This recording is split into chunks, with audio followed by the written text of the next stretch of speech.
दोस्तों, हमारा भारत देश किसी अजूबे से कम नहीं है।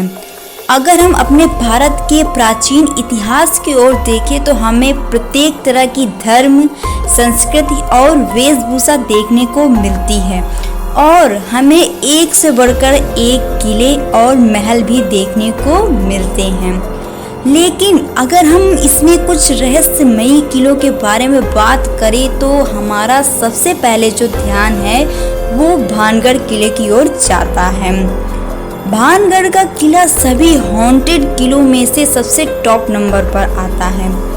भानगढ़ का किला दिन में तो टूरिस्ट लोगों के लिए खुला होता है, लेकिन संध्या होते ही वहां पर किसी के भी जाने की अनुमति नहीं दी जाती है। ये हमारे गवर्नमेंट यानी कि पुरातत्व विभाग द्वारा रात में किसी को भी जाने की अनुमति नहीं दी जाती है। क्या दोस्तों, ये कहानी वाकई में सच है कि एक तांत्रिक की वजह से पूरा भानगढ़ का किला एक ही रात में पूरी तरह से बर्बाद हो गया था?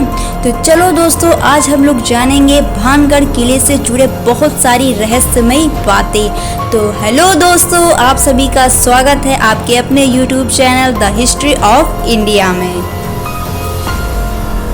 राजस्थान के जयपुर जिले से करीब 80 किलोमीटर दूर अलवर जिले में स्थित भानगढ़ का किला लोगों के लिए हमेशा से ही कौतूहल का विषय बना रहा है। इस किले से कुछ किलोमीटर की दूरी पर ही सरिस्का नेशनल पार्क भी स्थित है।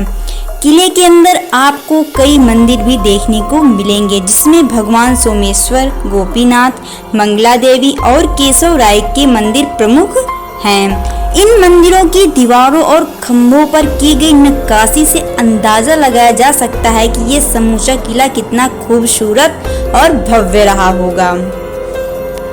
भानगढ़ किले का इतिहास। भानगढ़ की कहानी जितनी रोमांचक है उतनी रहस्यमयी भी है। ये बात है सन 1573 ईस्वी में आमेर के राजा भगवंत दास ने भानगढ़ किले का निर्माण करवाया था। किला बनावट के 300 सालों बाद तक आबाद रहा। 16वीं शताब्दी में राजा सवाई मानसिंह के छोटे भाई राजा माधव सिंह ने भानगढ़ किले को अपना निवास बना लिया था। एक श्राप के कारण बना भूतों का भानगढ़। कहते हैं कि भानगढ़ की जो राजकुमारी थी रत्नावती, वे बहुत ही खूबसूरत थी। उस समय राजकुमारी खूबसूरती की जो चर्चा थी वे पूरे राज्य में थी। कई राज्यों से रत्नावली के लिए विवाह के प्रस्ताव भी आ रहे थे। उसी दौरान वो एक बार किले से अपनी सखियों के साथ बाजार में निकली। बाजार में वे एक इत्र की दुकान पर पहुंची और इत्र को हाथ में लेकर उसकी खुशबू ही सूंघ रही थी। उसी समय उस दुकान से कुछ ही दूरी पर सिंधु सेवड़ा नाम का एक व्यक्ति खड़ा होकर राजकुमारी को निहार रहा था। सिंधिया उसी राज्य का रहने वाला था और वह काले जादू में महारथी भी था। कथित रूप से राजकुमारी के रूप को देख तांत्रिक मोहित हो गया और राजकुमारी से प्रेम करने लग गया और राजकुमारी को हासिल करने के बारे में सोचने लगा। लेकिन रत्नावती ने कभी उसे पलटकर नहीं देखा था। जिस दुकान से राजकुमारी के लिए इत्र जाया करता था, उसने उस दुकान में जाकर रत्नावली को भेजे जाने वाले इत्र की बोतल पर काला जादू कर उस पर वशीकरण मंत्र का प्रयोग किया। जब राजकुमारी को यह सच्चाई पता चल गई तो उसने इत्र की शीशी को पास में ही एक पत्थर पर फेंक दिया, जिससे शीशी टूट गई और इत्र बिखर गया। काला जादू होने के कारण पत्थर सिंधु सेवड़ा के पीछे हो लिया और उसे कुचल डाला। सिंधु सेवड़ा तो मर गया, लेकिन मरने से पहले उस तांत्रिक ने श्राप दिया कि इस किले में रहने वाले सभी लोग जल्द ही मर जाएंगे और दोबारा जन्म नहीं लेंगे। उनकी आत्मा इस किले में ही भटकती रहेगी। आज 21वीं सदी में भी लोगों में इस बात को लेकर भय है कि भानगढ़ में भूतों का निवास है।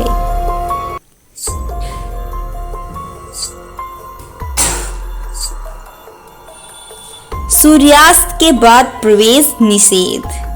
भारतीय पुरातत्व सर्वेक्षण को खुदाई के बाद सबूत मिले हैं कि यह शहर एक प्राचीन ऐतिहासिक स्थल रहा था। अब किला भारत सरकार की देखरेख में आता है। किले के चारों तरफ आर्कियोलॉजिकल सर्वे ऑफ इंडिया की टीम मौजूद रहती है। एएसआई ने सूर्यास्त के बाद किसी के भी यहाँ रुकने को प्रतिबंधित कर रखा है। दोस्तों, एक तांत्रिक के प्रेम कहानी की वजह से उसने रत्नावती को श्राप दिया था, जिससे पूरा भानगढ़ का किला बर्बाद हो गया और आज भी सूर्यास्त के बाद उस किले में किसी के भी जाने की हिम्मत नहीं होती है। वहाँ के लोगों का कहना है कि सूर्यास्त के बाद भानगढ़ किले से चिल्लाने की, रोने की या घुंघरूओं की आवाज़ आज भी सुनाई देती है।